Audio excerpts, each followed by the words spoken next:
Even if you've never played a Pokemon game, you're probably aware of the term Pokédex.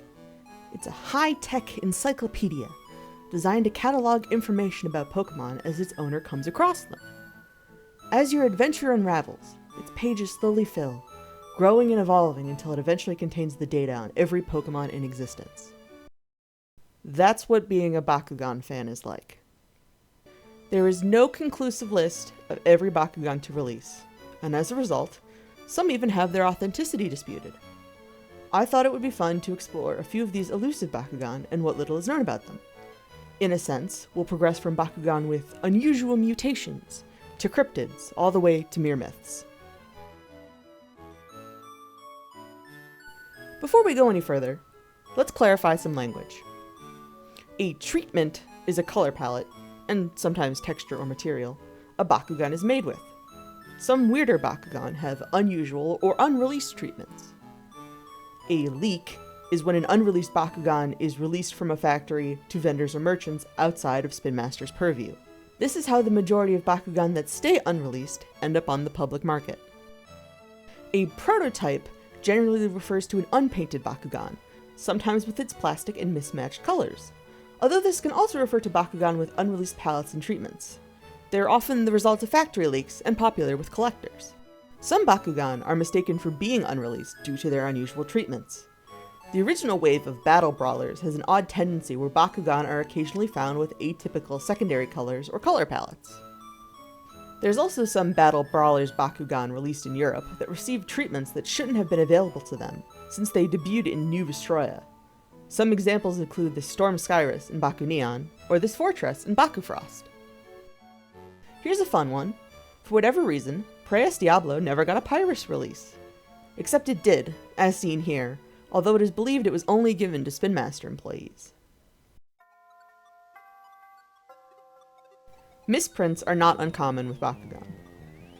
Spin Master's mixed quality is pretty notorious among fans, which often results in Bakugan with incorrect attribute symbols or misprinted G-powers. Rather than looking at misprints though, let's look into mass misprints. There are only 3 instances of supposed mass misprints on a design level that I'm aware of, but they're each pretty curious. Generation 2's so-called Pearl Nilius is the only one of these weird Bakugan in this video that I actually own. While at first glance it might be mistaken for a Chaos Nilius, it's actually an opaque plastic Nilius with the coloring of a diamond Nilius. Generation 1 had rare cases of Trap Bakugan, which specifically do not have G-powers, being instead printed with them. The most common occurrence was with Zoak, pictured here. Fans speculate that this is the result of the earlier design for Trap Bakugan more closely resembling how they're used in the show, which included the use of G-powers. These traps were very likely either very early prints, or ones accidentally made using older specs. Finally, Generation 3 has the unusual orange Butterclaw. Considering the notable difference between it and the released red version, it's possible the Butterclaw was changed to remove its secondary paint color at some point in development, only for some of the originals to make their way onto shelves. In that sense, it's similar to the previously mentioned Zoaks. This orange Butterclaw is also notable for being widely available in stores, so it's more of an oddity than truly rare, but at least worth mentioning.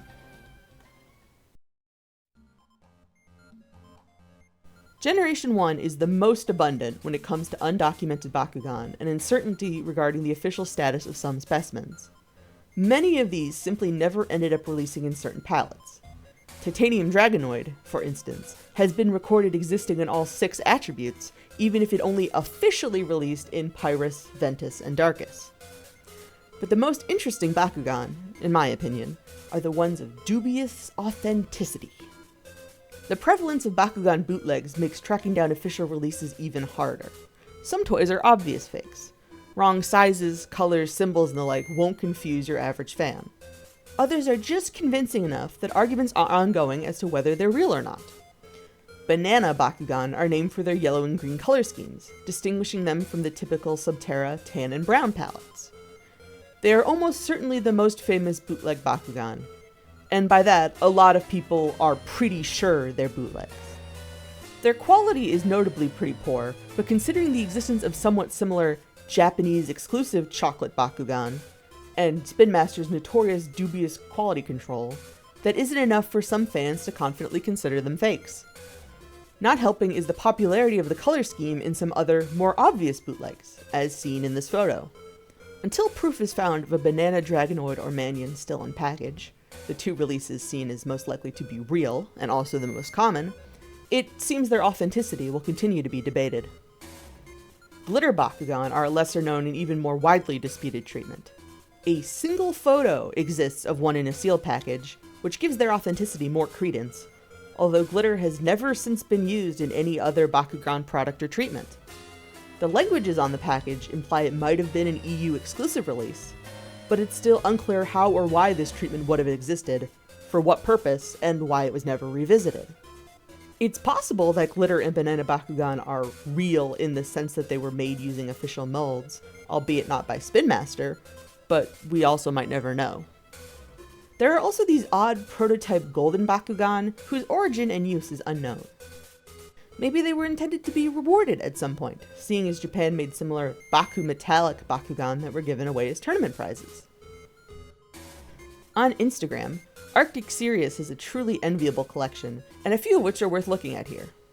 This unusual Serpenoid has an odd color scheme and a possibly misprinted attribute, but in contrast to the Banana Bakugan we talked about earlier, it's of a high quality that makes its authenticity difficult to discern. This set almost resembles the Baku Neon treatment, albeit in opaque plastic instead of translucent. They could be mistaken for prototypes were it not for the fact that there are attribute symbols and G-powers also printed on them. There's also this glow-in-the-dark Rattaloid, which is another Bakugan subject to dispute. Generation 2 actually saw a few glow-in-the-dark Bakugan of its own in Leonidas, Dragonoid, and Nilius.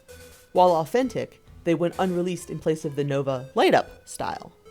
Speaking of which, Generation 2 is rampant with unreleased Bakugan. Each season has at least a dozen variations that never officially hit shelves, but have evidence, especially photos or product listings, supporting their existence. Some have hit the open market by way of factory leaks. It would both take ages and be incredibly boring to go over each and every one, so instead I highly suggest looking at the wiki for further information. There are a number of Bakugan that ended up being exclusive to the anime and, in one case, even the video games. Out of these, perhaps the biggest insult to any fan's pride is that Silent Naga and Ultimate Dragonoid went unreleased. Not only were they popular designs of popular Bakugan, renders of their designs can even be seen in this commercial from 2008, implying that release for them was at least considered somewhere down the line. No prototypes of them are known to have been leaked, but they're so sought after by fans that a number of creators often custom 3D printed versions, as seen here. Spin Master's focus as a toy company, largely aimed at a younger demographic, means they're less inclined to explain the design process beyond what they can use for marketing materials. As a result, we have no idea why some treatments or attributes are chosen for certain Bakugan and not others. Likewise, we have no idea why some Bakugan receive designs, prototypes, or even finished models that are never officially released. Some Bakugan, many of them most notably in Japan's Bakutech line, have extremely limited print runs of certain designs used for prizes, rewards, and lotteries. If one of these events isn't documented, it can cause the Bakugan in question to be disputed, as its source becomes unknown. Another problem is that the average fan has to rely on a Bakugan's owner or those more knowledgeable to ascertain its authenticity. You can't always discern a bootleg at a glance. Oftentimes, the key lies in minute details that can be difficult to photograph, or subjective to some degree, like the quality of the plastic. The most glaring and concrete reason for those unusual, unreleased, and disputed Bakugan is actually quite simple. As far as any fan has ever been able to find, Spin Master does not have a complete record of every Bakugan ever made. There is no master list, or encyclopedia, or Pokedex, even in their internal documents. Leon's Bakugan database, Yukimo's Bakukole, and the ever-impressive Bakugan Wiki were hugely important sources of information not only for this video, but also the fandom and its history at large. On top of cataloging releases, they have a variety of details about the history, circulation, and design of various Bakugan. Their links are in the description, so I highly recommend checking them out. I want to thank everyone who liked, shared, or commented on my last Bakugan video, and of course, now this one. I've discovered that I really like making content like this, so please feel free to let me know what you thought, or other ideas for videos you'd like to see. Thank you for watching.